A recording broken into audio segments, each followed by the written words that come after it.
followers. Today we are going to learn creative arts. Now in creative arts we find that we are going to learn about what is known as the principles of art. So in other words, this is how an artist uses the elements of art. Elements like the line, shape, form, tone, text, and texture. Now we have the first principle is the balance. When you create an artwork, you find that you have to create balance. This is said to be the distribution of weight.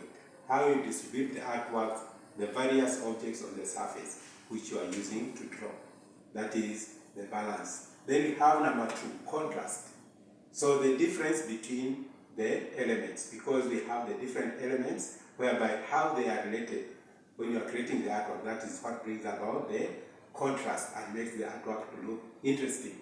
Then you look at number 3, emphasis. Emphasis, we need to know the focal point or the center of interest, whereby this is what attracts the viewer's eyes when you create any artwork. Every artwork should have a center of interest, which is the most defined part of the artwork, or the part which stands out mostly. And then we have movement. This is a views, that is through the viewer's eyes, whereby the artwork should be able to communicate to the viewer.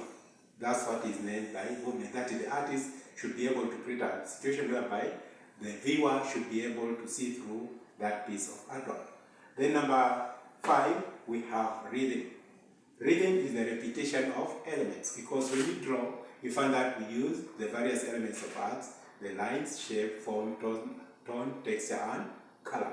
So these elements are very important because they help us. When you repeat them, you find that they create that rhythm and it makes the artwork look more interesting.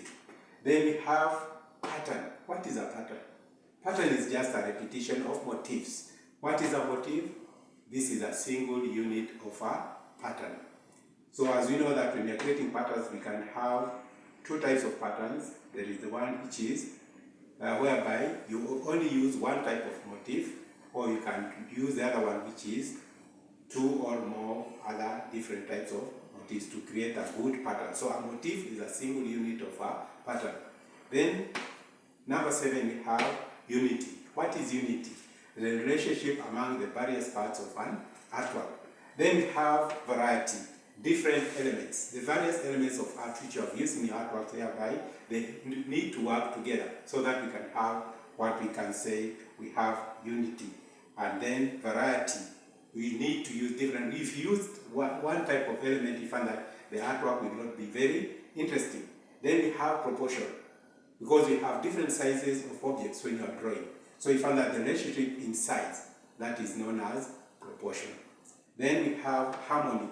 Harmony is a combination of elements to create an artwork, whereby each of the elements should be able to relate to each other so that they can create what is known as harmony. They should work together so that they can make the artwork to look more beautiful and more interesting for the viewer to see. Thank you and welcome. So keep on subscribing and also keep on following me in the various social media. Thank you, and we look forward for the next art lesson.